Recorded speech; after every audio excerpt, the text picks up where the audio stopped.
नमस्कार दोस्तों, happy study zone में आपका स्वागत है। और आज हम देखने वाले हैं 20 क्वेश्चन मैथ्स का। तो चलिए आज का सेशन स्टार्ट करते हैं क्वेश्चन नंबर फर्स्ट के साथ। यदि 3 अंकों वाली संख्या के अंतिम 2 अंकों के स्थान आपस में बदल दिए जाते हैं तो एक नई संख्या जो कि मूल संख्या के मान से 63 अधिक प्राप्त होती है, उस संख्या के अंतिम 2 अंकों के बीच का अंतर आपको निकालना है। अब देखिए यहाँ पर करेंगे क्या कि मान लेते हैं वो संख्या XYZ है, लेकिन क्या कह रहा है कि अंतिम 2 अंकों को अगर आपस में बदल दिया जाए, यानी कि ये वाला अगर बदल दिया जाए, यानी कि XZY कर दिया जाए, तो क्या हो जाता है, दोनों में जो आपको अधिक कितना देखने को मिलता है, तो 63 अधिक देखने को मिल जाता है। तो चलिए इसके लिए हम क्या लिख सकते हैं, इसको आप लिख सकते हैं 100x प्लस 10y प्लस इसको क्या लिख सकते हैं Z। ठीक है, ये हो गया, ये पहली संख्या हो गई। उसके बाद दूसरी संख्या की अगर हम बात करते हैं, ये वाला जब आपस में बदल दिया जाता है तो इसको भी आप क्या कर सकते हैं, तो 100x प्लस क्या कर सकते हैं 10, यहाँ पर Z हो जाएगा क्योंकि अब ये चेंज हो चुका हो आपस में ना। उसके बाद फिर क्या हो जाएगा y, और कितना अधिक है तो आप कहेंगे कि 63 अधिक है, जो कि मेंशन है यहाँ पर। बस इसी को सॉल्व कर लीजिए। तो सॉल्व करने के बाद क्या हो जाएगा 100x 10y Z, और ये वाला सब के साथ माइनस में टर्म हो जाएगा, minus 10Z minus y equal to 63 हो जाएगा। अब देखिए ये दोनों कैंसिल हो जाएगा, और 10 में से एक y अगर घटाते हैं तो 9y माइनस यहाँ पर देखिए z, ये z प्लस में है और ये 10Z माइनस में है, तो ये माइनस में ही आएगा, यानी कि 9Z हो जाएगा इक्वल टू कितना 63। बस इसको आप कॉमन ले लीजिए, 9 को जब हम कॉमन ले रहे हैं तो y minus z equal to कितना आ रहा है 63 आ रहा है। तो आप अगर 9 से कैंसिल करेंगे तो 7 बार में कटेगा, तो y minus Z equal to कितना आ गया 7 आ गया। और यही इस प्रश्न का उत्तर भी है, ऑप्शन नंबर ए, क्योंकि दोनों का अंतिम 2 अंकों के बीच का अंतर पूछ रहा था। और ये देखिए यहाँ पर साफ साफ दिख रहा है कि दोनों का अंतर कितना है, तो 7 है। तो 7 इस प्रश्न का उत्तर, यानी कि ऑप्शन नंबर ए इस प्रश्न का सही उत्तर होगा। चलिए नेक्स्ट क्वेश्चन आपके सामने है, क्वेश्चन नंबर 2। x के किस मान के लिए कथन ये वाला जो दिया हुआ है ये सत्य है। अब देखिए काफ़ी ईजी है। अब यहाँ पर देखिएगा कि 23 into X by 368 equal to कितना हो जाएगा, 1 हो जाएगा। अब करना क्या है आपको, तो बस ये दोनों का स्क्वायर हो जाएगा ऊपर वाला, तो एक्स स्क्वायर इक्वल टू कितना हो जाएगा 23। और देखिए 368 को आप क्या लिख सकते हैं, 368 को आप अगर 4 से डिवाइड कर रहे हैं तो 4 9 36, 2 फिर 4 से काटिए तो 23। तो आप ये कर सकते हैं कि 368 को आप लिख सकते हैं 4 इंटू क्या 23, ये आप लिख सकते हैं। ठीक है, अब ये जो आप देख रहे हैं स्क्वायर, इधर ये रूट लग जाएगा, तो आप यहाँ भी 23 है, यहाँ भी 23 है, तो एक 23 बाहर आएगा, और ये दोनों 4 के बदले एक 4 बाहर आएगा, तो आप कह सकते हैं 23 चौके 92, यानी ऑप्शन नंबर ए इस प्रश्न का सही उत्तर हो जाएगा। ठीक है, इजी है काफ़ी। अब देखिए क्वेश्चन नंबर 3 भी काफ़ी इजी है। √5 का वैल्यू आपको दिया हुआ है और इसका वैल्यू पूछा हुआ है। तो सबसे पहले क्या करते हैं कि इसका हम रेशनलाइज कर लेते हैं। आपके सामने क्या दिया हुआ है, तो आप कहेंगे कि 1/√5 माइनस 1 दिया हुआ है। रेशनलाइज यानी कि परमीकरण कैसे करते हैं, साइन को बदल के करते हैं। तो ठीक है, इसका साइन हम बदल लेते हैं। तो साइन बदलने के बाद क्या होता है कि ये वाला तो एज इट इज़ रहेगा, यानी कि √5 प्लस 1 हो जाएगा। और नीचे जो आप देख रहे हैं a minus B into A plus B, यानी कि a square minus B square, और 5√5 का स्क्वायर जब आप करते हैं तो ये क्या होगा, कैंसिल हो जाएगा, यानी आप कह सकते हैं कि 5 माइनस 1, यानी आप ये कह लीजिए कि √5 प्लस 1 डिवाइडेड बाई 4 हो जाएगा, यही निकलेगा। लेकिन यहाँ पर आपके सामने √5 का वैल्यू दिया हुआ है, यानी कि इसका वैल्यू दिया हुआ है कितना, तो आप कहेंगे 2.236 प्लस 1 डिवाइडेड बाई 4। ठीक है, इसको जोड़ लीजिए तो कितना हो जाएगा 3236 डिवाइडेड बाई 4, 8 चौके 32। 8 से स्टार्ट होने वाला एक ही ऑप्शन है, ऑप्शन नंबर ए। तो ऑप्शन नंबर ए इस प्रश्न का उत्तर होगा। हालांकि आप सॉल्व कर भी सकते हैं, लेकिन आपको ऑप्शन नंबर ए इस प्रश्न का उत्तर देखने को मिल जाएगा। तो चलिए अगले क्वेश्चन की तरफ मूव करते हैं। अगला क्वेश्चन आपके सामने क्वेश्चन नंबर 4। एक थैले में 40 रुपये हैं, 40 रुपये हैं, और उसमें 50 पैसे, 20 पैसे और 10 पैसे के बराबर बराबर सिक्के हैं। दोनों में बराबर है, तीनों में बराबर है। ठीक है, तीनों में बराबर है, तो प्रत्येक प्रकार के सिक्कों की संख्या कितनी होगी। देखिए यहाँ पर क्या दिया हुआ है, सारे के सारे पैसे में दिया हुआ है, पैसे में दिया हुआ है। तो आप ये समझ लीजिए कि 50 पैसे के सिक्के एक से होंगे, मान लेते हैं। तो आप क्या देखेंगे कि जो 20 पैसा है उसका भी संख्या एक से रहा होगा, क्योंकि सभी में बराबर है सिक्कों की संख्या, तो हमने वो बराबर सिक्कों की संख्या एक मान लिया है। ठीक है, ओके। उसके बाद है 10 पैसे, तो यहाँ पर 10 एक सम कर लेते हैं और टोटल रुपए कितने हैं, तो 40 रुपए हैं, लेकिन ये रुपए में है ना और सारे के सारे क्या हैं, पैसे में है। तो इसको आप 100 से मल्टीप्लाई कर लीजिए ताकि ये क्या हो जाए, ताकि ये आप देखेंगे तो क्या हो जाएगा बताइए, तो ये आपका पैसे में चेंज हो जाएगा। अब देखिए यहाँ पर क्या होगा कि ये तीनों आप यहाँ से कैंसिल कर सकते हैं, ये लीजिए, ये कैंसिल, ये कैंसिल, ये कैंसिल और एक 0 यहाँ कैंसिल, ठीक है। तो आप क्या देख रहे हैं कि 5 2 7 और एक 8x, 8x इक्वल टू कितना हो जा रहा है, 400 हो जा रहा है। जब आप इसको कैंसिल करेंगे तो x का वैल्यू आपको कितना मिल रहा है, 50 मिल रहा है, यानी कि ऑप्शन नंबर ए इस प्रश्न का उत्तर हो जाएगा, जितने भी आंसर कर रहे हैं। ठीक है, ठीक है। देखिए क्वेश्चन नंबर 5 देखिएगा, यदि कोई धनराशि चक्रवृद्धि ब्याज, ठीक है, CI की बात कर रहा है, पर 3 वर्षों में ये इतना रुपए से 6 वर्ष में इतने रुपए हो जाती है, तो राशि की गणना करना है, यानी कि प्रिंसिपल आपसे पूछा हुआ है, मूलधन आपसे पूछा हुआ है। अब देखिए करेंगे क्या, आप इसको समझिएगा ज़रा, कितना दिया हुआ है, 6690 ये दिया हुआ है, राइट, और ये कितना हो जा रहा है, तो आप कहेंगे कि 10,035 हो जा रहा है, इतना हो जा रहा है, 35 हो जा रहा है। अब आप क्या देखेंगे, मान के चलिए वो शुरुआत में प्रिंसिपल पी रहा होगा, मुझे नहीं पता, और ये 3 साल में कितना हो जा रहा है, तो आप कहेंगे कि 3 साल में ये कितना हो रहा है, 6690 हो जा रहा है। और इधर आप देखिएगा तो ये वाला जो आप ये देख रहे हैं, ये अमाउंट देख रहे हैं, ये जो पैसा है वो कितना, तो 6 साल में, 6 साल में, यानी कि यहाँ से यहाँ आने में अगला 3 साल और लगा होगा, क्योंकि प्रिंसिपल से इसमें आने में 3 साल लगा, अब यहाँ से यहाँ आने में 3 साल लगा, तो 3 3 6 हो गया ना। तो आप क्या करिए कि पहले ये दोनों का रेशियो पता करिए कि दोनों का रेशियो है कितना, ठीक है, क्योंकि अगर आप रेशियो फाइंड आउट कर लेते हैं तो ये क्वेश्चन काफ़ी इजी हो जाएगा। ठीक है, तो देखिए ऐसा करते हैं कि 6690 और 10035 इसको आप कैंसिल कीजिए 5 से, तो 5 से जब आप कैंसिल कर रहे होंगे तो 1338, ठीक है, इसको 5 से कैंसिल करेंगे तो 2 0, एक और 0 लगाना होगा, फिर 7, ठीक है। फिर क्या कर सकते हैं आप ऐसा करिए कि 3 से कट जाएगा, देख लीजिए 3 से कट जाएगा कैसे, 8 3 11, 11 और 3 14 15, हाँ 3 से कट जा रहा है, तो 3 से आप काटिए तो आप देखेंगे कि 4 4 6 और ये कितना हो जाएगा, तो आप कहेंगे 669 हो जाएगा। ये रेशियो आपके सामने निकल के आ गया, यानी कि इसको अगर हम सिंप्लीफाई किए हैं तो 4 4 6 निकल के आया है और ये आपका 669 निकल के आया है। अब देखिए आपको यहाँ से यहाँ आना है, यहाँ से यहाँ आना है, तो 6690 है और आपके सामने जो रेशियो निकला है ये सबसे पहले तो ये वाला आपको लिखना है और उसके बाद ये जो नीचे आप देख रहे हैं ये आपको लिख देना है। तो काफ़ी आसान है, सॉरी ये 0 तो नहीं है ना, तो ये कैंसिल हो जाएगा 10 बार में, तो आप कहेंगे कि 4460, क्योंकि यहाँ पर एक 0 और आएगा ना 10 है, तो ऑप्शन नंबर ए इस प्रश्न का उत्तर होगा, जितने भी कर रहे हैं। ठीक है, काफ़ी ईजी है। चलिए अब अगले क्वेश्चन की तरफ मूव करते हैं। अगला क्वेश्चन आपके सामने है क्वेश्चन नंबर 6। देखिए 5% कमीशन काटने के बाद एक टेलीविज़न सेट की लागत इतना रुपए है, तो इसका अंकित मूल्य क्या होगा। अंकित मूल्य मतलब कि आप समझ लीजिए कि 100% की वैल्यू आपको निकालना है। अब देखिए 5% कमीशन काटने के बाद तो बचा कितना, तो आप कहेंगे कि 95% बचा, राइट, और यही 95% का वैल्यू कितना दिया हुआ है, तो आप देख लीजिए आपके सामने दिया हुआ है कितना, तो 95950, तो बस 100% का वैल्यू आप निकाल लीजिए। ठीक है, क्रॉस मल्टीप्लाई करके तो यहाँ पर 100 लिख सकते हैं और यहाँ पर आप 95 लिख सकते हैं। तो कितना बार में, तो ये एक बार में फिर नहीं जाएगा, तो एक 0 लगाना होगा, एक 0, यानी कि 101 101 एक ही ऑप्शन में, ऑप्शन नंबर ए जितने भी कर रहे हैं बिल्कुल सही है।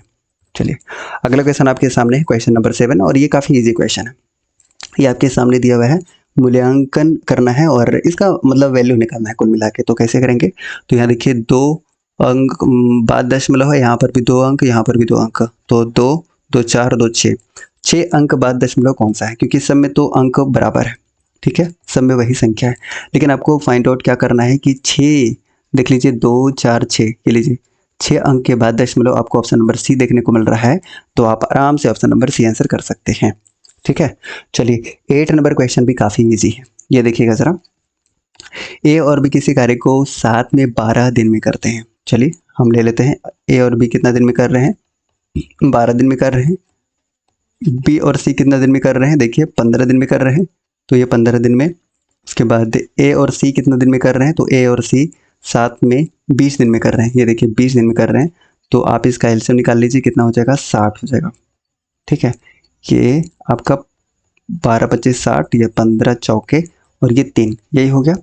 अब क्या करना है कि बी अकेले इस कार्य को करने में कितना समय लेगा ये आपको निकालना है। तो आप क्या करिए कि सभी को जोड़ दीजिए, ये वाला जो टोटल है ये सारे को जोड़ना होगा। ठीक है, तो चलिए जोड़ते हैं। जोड़ने के बाद आपको क्या मिलेगा, देखिए ए 2 बार आया हुआ है, बी 2 बार आया हुआ है, तो आप आराम से यहीं पर कॉमन ले लीजिए कि ए प्लस बी प्लस सी, ठीक है, इक्वल टू कितना हो जाएगा, तो आप कहेंगे कि 9 3 12, ये 12 यूनिट हो जाएगा। अब जिसको फाइंड आउट कर रहे होंगे तो 6 निकल के आ जाएगा, यानी कि ए प्लस बी प्लस सी की जो इफ़िशियंसी है वो 6 निकल के आ गया। तो हम ऐसा करते हैं कि बी का इफ़िशियंसी पता कर लेते हैं। तो देख लीजिए ए और सी को अगर हम हटा देते हैं, अगर ए और सी का जो इफ़िशियंसी है वो अगर हम हटा देते हैं तो बी का इफ़िशियंसी हमें मिल जाएगा। और ए और सी का स्पष्ट यहाँ दिख रहा है कि 3 है, और हटाने के बाद आपको कितना मिल रहा है, 3 मिल रहा है। और हमारे पास टोटल काम कितना है, टोटल वर्क कितना है, तो 60 है।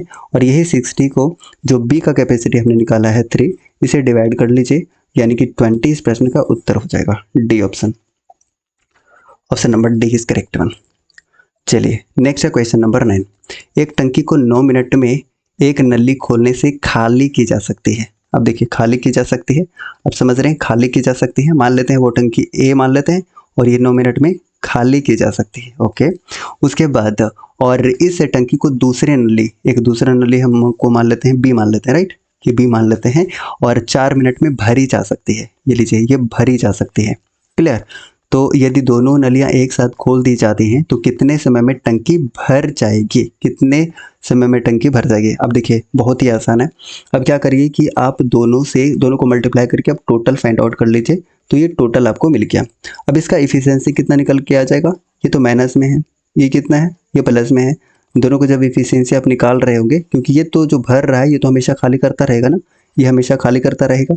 तो आप क्या कर सकते हैं कि हाँ बिल्कुल, अब उसके बाद क्या करिए, इसी 5 से आप मल्टीप्लाई कर लीजिए। तो 5 से जब आप डिवाइड करेंगे तो ऐसा करते हैं कि दोनों ऊपर नीचे 2 से मल्टीप्लाई कर लेते हैं ताकि ऊपर 10 बन जाए।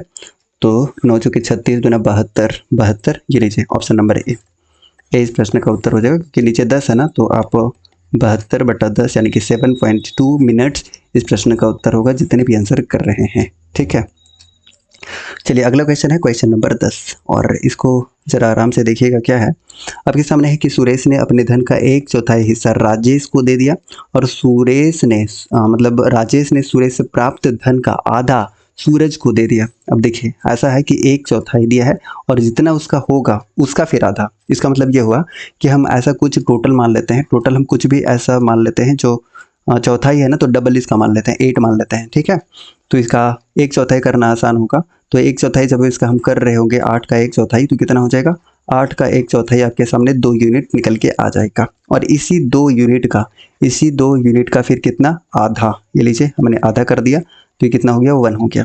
यानी कि जो प्राप्त हो गया है वो 3, तो शेष कितना बचा बताइए, आपके सामने कितना बच गया। तो आप कहेंगे कि आपके सामने 3 बच गया, 3 बच गया, 3 बच गया। ओके, 3 आपके बच गया। और क्या है कि यदि सुरेश के पास जो बची राशि है और सूरज द्वारा प्राप्त राशि का अंतर कितना दिया हुआ है, 500 दिया हुआ है। अब देखिए इसमें करेंगे क्या कि टोटल कितना राशि था, 8, ठीक है 8 हो गया, और ये टोटल कितना, तो ये 3 माइनस कर देंगे तो ये 5 आपके सामने बच जाएगा। और ये जो 5 आपके सामने बच गया वो 5 किसके बराबर हो जाएगा, ये 500 के बराबर हो जाएगा। तो क्या पूछ रहा है कि सुरेश द्वारा राजेश को दिया गया धन कितना है, तो 2 यूनिट है। बस अब 2 से क्या कर लीजिए, आप मल्टीप्लाई कर लीजिए, 1 यूनिट का वैल्यू 100 निकल के आ जाएगा जब आप कैंसिल करेंगे 5 से, और 2 यूनिट का वैल्यू पूछ रहा है, यानी कि ऑप्शन नंबर बी आप आंसर कर सकते हैं, 20 प्रश्न का सही उत्तर है। ठीक है, चलिए अगला क्वेश्चन आपके सामने है क्वेश्चन नंबर 11। 2 पासों को एक साथ फेंकने पर प्रतिरूप आने की क्या संभावना है। तो काफ़ी इजी है, तो देख लीजिए कि आपके पास जो संभावना है वो कितना देखने को मिल रहा है, तो आप कहेंगे 6 देखने को मिल रहा है, और टोटल आपको कितना 36 देखने को मिल रहा है। तो ये काफ़ी इजी है, 1/6 इस प्रश्न का उत्तर हो जाएगा। चलिए नेक्स्ट देखिएगा क्वेश्चन नंबर 12 का आंसर। ठीक है, एक त्रिभुज का केंद्र का शीर्ष से कितना, शीर्ष ए से कितना है, 10 मीटर दूर है। ए से होकर त्रिभुज के माध्यिका की लंबाई क्या होगी। अब देखिए आपको एक प्रॉपर्टी अगर याद होगा तो आप देखे होंगे कि अगर हम कोई त्रिभुज मान लेते हैं, ये लीजिए ए बी सी त्रिभुज हम अगर मान रहे हैं और इसकी माध्यिका को अगर आप इस तरीके से मिलाते चले जाएं, माध्यिका को मिलाते चले जाएं, ये लीजिए मैंने मिला दिया है, इस तरीके से मिला दिया है, तो आप क्या देखते हैं कि ये माध्यिका है, ये वाला माध्यिका है, राइट। अब देखिए इसमें क्या है कि ये आपका केंद्रक है, ये वाला केंद्रक है, यानी कि आप कह सकते हैं ए से केंद्रक के बीच वाला दूरी आपके पास कितना दिया हुआ है, 10 सेंटीमीटर दिया हुआ है। ये वाला वैल्यू आपको 10 सेंटीमीटर दिया हुआ है, ठीक है, ओके। उसके बाद आपसे माध्यिका पूछा हुआ है, यानी कि एडी का वैल्यू आपसे पूछा हुआ है कि बताइए कि एडी का वैल्यू क्या होगा। एक प्रॉपर्टी से आप जानते हैं कि ये वाला रेशियो 2 होता है तो ये 1 होता है, ये आपको पता होना चाहिए, ठीक है। उसी तरीके से ये वाला 2 होगा तो ये 1 होगा, ये वाला 2 होगा तो ये वाला 1 होगा, यानी कि आप कह सकते हैं कि ये जो 2 यूनिट है, यही 2 यूनिट का वैल्यू 10 दिया हुआ है। और आपसे क्या पूछा हुआ है, पूरा एडी पूछा हुआ है, तो 2 और 1 3 यूनिट का वैल्यू आपको निकालना है। 3 यूनिट का वैल्यू क्या होगा ये आपको बताना है। यही 3 यूनिट का जो वैल्यू है वही एडी का क्या होगा, वैल्यू हो जाएगा, यानी कि माध्यिका की लंबाई हो जाएगी। तो बस कर लीजिए, तो 2 यूनिट का वैल्यू 10, तो 1 यूनिट का 5 और 3 यूनिट का 15, यानी ऑप्शन नंबर ए इस प्रश्न का उत्तर हो जाएगा, ठीक है। चलिए 30 नंबर क्वेश्चन देखिएगा ज़रा, क्या है इसमें कि एक त्रिभुज का, अच्छा ये तो सेम क्वेश्चन हो गया, ये सेम क्वेश्चन हो गया जिसका आंसर कितना है 15 है। चलिए 40 नंबर क्वेश्चन देखिएगा ज़रा कि मान लीजिए एक्स और वाई 2 बिंदु हैं, ठीक है। बिंदु ओ का बिंदु पथ क्या है यदि कोण एक्स ओ वाई 90 डिग्री है। तो ये काफ़ी इजी क्वेश्चन है, इसमें समझाने वाली कोई ऐसी बात नहीं है, तो ऑप्शन नंबर आप आंसर कर सकते हैं। चलिए इसमें देखिएगा क्वेश्चन नंबर 15, ये थोड़ा सा इसमें सॉल्व करने की आवश्यकता है और मुझे लगता है कि इसका आंसर सभी को कर सकते हैं। देखिए कोस एम इक्वल टू कितना है, 0.6 है। इसका मतलब अगर पॉइंट हटाते हैं तो ये कितना हो जाएगा, 10 हो जाएगा, ये 3 और 5। ये देखिए आपको ट्रिपलेट तुरंत याद आ गया होगा, ये बी है, ये एच है, तो पी कितना हो जाएगा, तो ट्रिपलेट में ये होता है ना 3 4 5, तो आपके सामने 3 और 5 है, तो पी कितना होगा, 4 हो जाएगा। आपसे क्या पूछा है, 10 का वैल्यू पूछा हुआ है, 10 एम का वैल्यू पूछा हुआ है, तो क्या होता है P बाई बी होता है। P का वैल्यू आपको 4 मिल गया और B का वैल्यू आपको 3 यहाँ से दिखाई दे रहा है, यानी कि 4/3 इस प्रश्न का उत्तर हो जाएगा। ये लीजिए बी ऑप्शन, ठीक है। चलिए बी ऑप्शन हो जाएगा और इसका ए ऑप्शन हो जाएगा, ये तो है ही।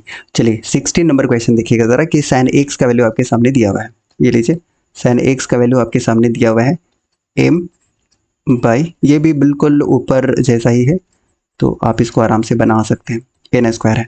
अब देखिए ये साइन है, तो साइन थीटा इक्वल टू क्या होता है, p बाई एच होता है। इसका मतलब ये p का वैल्यू दिया हुआ है और ये जो नीचे वाला है ये आपका h का वैल्यू दिया हुआ है। निकालना है क्या है, b का वैल्यू आप निकाल लीजिए। क्यों, क्योंकि आपको निकालना है 10x का वैल्यू, तो b तो पता होना चाहिए। तो आप जानते हैं क्या होता है, h² माइनस b निकालना है ना, तो यहाँ पर p हो जाएगा अंडर रूट, बस कर लीजिए। h ये दिया हुआ है, रूट में r² करेंगे तो ये वाला जो रूट है वो खत्म हो जाएगा। तो आप ये कह सकते हैं कि m² प्लस n², चलो इसको रूट में ले ही लेते हैं ताकि आपको कोई कन्फ्यूजन ना हो, स्क्वायर हो जाएगा। माइनस ये देखिए p है यानी कि m² हो जाएगा, ठीक है। बस सॉल्व कीजिए तो क्या हो जाएगा, तो आप कहेंगे ये वाला और ये वाला हट जाएगा, यानी कि m² प्लस n² और ये m², तो ये दोनों कैंसिल हो जाएगा और n² आपका बच जाएगा। n² का फिर से ये रूट और ये हटेगा तो n आपका निकल के आ गया। अल्टीमेटली b का वैल्यू जो है वो n है। तो अब बताइए कि जो 10x का वैल्यू होगा वो p बाई b होगा और p का वैल्यू कितना आपको मिला है, तो आप कहेंगे कि m मिल गया है, m ओके, और b का वैल्यू n, यानी ऑप्शन नंबर डी आपको दिखाई दे रहा है m बाई n इस प्रश्न का उत्तर होगा। जितने भी आंसर कर रहे हैं option number D is correct one. चलिए अब देखिएगा क्वेश्चन नंबर 17। यहाँ पर टावर के आधार की ओर 20 मीटर चलने के उपरांत उन्नयन कोण 30 से 60 डिग्री हो जाता है, तो टावर की ऊंचाई क्या होगी ये आपको बताना है। देखिए सबसे पहले इसमें जो कारीगरी है वो डायग्राम का है, ठीक है, डायग्राम है। डायग्राम हम देख लेते हैं। तो सबसे पहले कितना डिग्री है, तो आप कहेंगे कि 30 डिग्री है, तो जाहिर सी बात है ये 30 डिग्री है। इधर बढ़ने से ही जो है वो इसका एंगल बढ़ेगा, आप ऐसे भी अज्यूम कर सकते हैं। तो ये कितना हो जाएगा, 60 डिग्री हो जाएगा। कितना चलने पर, तो ये खुद बता दी है कि 20 चलने पर। और एक प्रॉपर्टीज अगर आपको याद होगा कि अगर ये वाला कितना है 20 है, यानी ये x है 2x है, तो ये वाला x हो जाता है, यानी कि यहाँ पर जितना भी है ये यहाँ पर आधा हो जाता है। तो यहाँ पर 20 है तो यहाँ पर कितना होगा, 10 होगा। ये प्रॉपर्टी आपको याद रहना चाहिए, ठीक है। मान लेते हैं इसका कुछ नाम दे देते हैं इस तरीके से, हालांकि ज़रूरत नहीं है लेकिन फिर भी ठीक है। तो आपको क्या पता चल गया कि ये वाला जो आपको टोटल मिला है वो कितना मिल गया, 30 मिल गया है आपको। ठीक है, ये आपको कितना मिल गया है, 30 मिल गया है, 10 और 20 30 मिल गया है। तो बस इसका वैल्यू आपसे पूछा हुआ है क्योंकि यही टावर है। ठीक है, यही टावर है। तो बस ऐसा कर लीजिए कि tan 30 डिग्री इक्वल टू क्या होगा, इसके जो सामने वाला भुजा होता है यही तो P होता है ना, यही तो परपेंडिकुलर होता है, लंब होता है। तो लंब बाई आधार, आधार कितना हो गया, 30 आपके सामने हो गया है। चलिए, आपको पता है ना कि जो आपका इसका जो वैल्यू देखने को मिलेगा tan 30 डिग्री का जो वैल्यू होता है वो होता है 1/√3। ठीक है, तो चलिए 1/√3 और ये वाला जो है इधर आ जाएगा, यानी कितना हो जाएगा बताइए। तो आप कहेंगे कि 30 हो जाएगा, इक्वल टू क्या होगा, P होगा। तो बस इसी को आप 3 × 10 कर लीजिए और यह √3 हो जाएगा। ये यहाँ जब काटेंगे तो ये √3 हो जाएगा, क्योंकि अब 3 को क्या लिख सकते हैं, 3 को √3 × √3 लिख सकते हैं, क्योंकि दोनों सेम चीज़ है। तो एक कट जाएगा, तो 10√3 आपके सामने आंसर आ जाएगा, यानी कि सी ऑप्शन इस प्रश्न का उत्तर हो जाएगा। क्लियर। चलिए अगला क्वेश्चन देखिएगा ज़रा, क्वेश्चन नंबर 18 क्या कह रहा है कि 60 मीटर लंबे और 19.5 मीटर चौड़े आयताकार आंगन पर प्रत्येक 6.5 मीटर और 4 मीटर माप वाले कितने फर्शी पत्थर फर्श करने के लिए आवश्यक है। तो काफ़ी इंपॉर्टेंट है और इजी है, बहुत इजी है। 60 मीटर, ओके, उसके बाद कितना है, तो 19.5, बस दोनों को डिवाइड कर लेना है, यू विल गेट आंसर। तो आप ये खुद भी कर सकते थे, ये मीटर लिखने की ज़रूरत नहीं है, आप सॉल्व कर लीजिए। तो जब आप सॉल्व कर रहे होंगे तो ये यहाँ पर कैंसिल हो जाएगा, ये 15 चौके 60 और मुझे लग रहा है कि 5 या 15 3 बार में ही कट जाएगा, तो 15 या 45 इस प्रश्न का उत्तर हो जाएगा, ए ऑप्शन। ठीक, चलिए इसका देखिएगा, इसमें करना क्या है, इसमें आप क्या कर लीजिएगा कि इसका मान ज्ञात करना है कि क्या हो सकता है। अब सॉल्व करने लग जाएंगे तो काफ़ी समय लगेगा। ऐसा करते हैं कि हम ए का कुछ वैल्यू मान लेते हैं। देखिए 45 मानने से एक प्रॉब्लम हो जाएगा, क्या हो जाएगा, क्योंकि आप साइन 45 डिग्री और कोस 45 डिग्री का दोनों का वैल्यू होता है 1/√2। तो आप ये नहीं मान सकते हैं, आप या तो 30 मानिए या तो क्या मान लीजिए, आप 60 मान सकते हैं, दोनों में से कोई भी मानिएगा, ये सेटिस्फाई हो सकता है। तो चलिए चेक कर लेते हैं। सबसे पहले तो सेक 30 डिग्री का वैल्यू कितना हो जाएगा, तो आप कहेंगे कि 2/√3 होता है, ये वैल्यू आपको याद होना चाहिए, तब आसानी से कर सकते हैं। और tan 30 का वैल्यू क्या होता है, 1/√3 होता है, ये भी आपको पता है, राइट। और 1 - 1/2, बस सॉल्व कर लीजिए। तो ये तो दोनों बेस सेम है, तो √3 हो जाएगा, और 2 और 1 3 हो जाएगा, इंटू ये जब माइनस करेंगे तो 1/2 हो जाएगा। तो आप देखिए क्या हो रहा है कि ये √3 हो जा रहा है, जो अभी हमने ऊपर में बताया था। तो √3/2 अगर हम 30 डिग्री सभी का वैल्यू पुट कर दें, 30 डिग्री सभी का वैल्यू पुट कर दें, तो कौन सा आंसर हो सकता है। तो ये देखिए ऑप्शन नंबर डी देखने को मिल रहा है, क्योंकि कोश 30 डिग्री का वैल्यू कितना होता है, तो √3/2 ही होता है। तो ऑप्शन नंबर आप डी आंसर कर सकते हैं, और डी इस प्रश्न का सही उत्तर भी है। देखिए 20 नंबर क्वेश्चन कि 7ab को 7 ब्रैकेट में ए बी के रूप में लिखा जा सकता है, ये कथन गुणनफल के कौन से गुण को दर्शाता है। तो ये 20 नंबर क्वेश्चन है और काफ़ी इजी है। वैसे डायरेक्ट आप इसको याद रख लीजिएगा, इसको बोला जाता है साहचर्य बोला जाता है। तो ऑप्शन नंबर ए इस प्रश्न का उत्तर होगा। और आज का ये सेशन आपको कैसा लगा है, एक बार फटाफट से कमेंट करके बता दीजिएगा, लाइक करते हुए। और अगर आप चैनल पर नए तो प्लीज़ चैनल को सब्सक्राइब करके और बेल आइकन को प्रेस कर लीजिएगा। ठीक है, मिलते हैं नेक्स्ट किसी वीडियो में, तब तक के लिए जय हिंद, बाय बाय।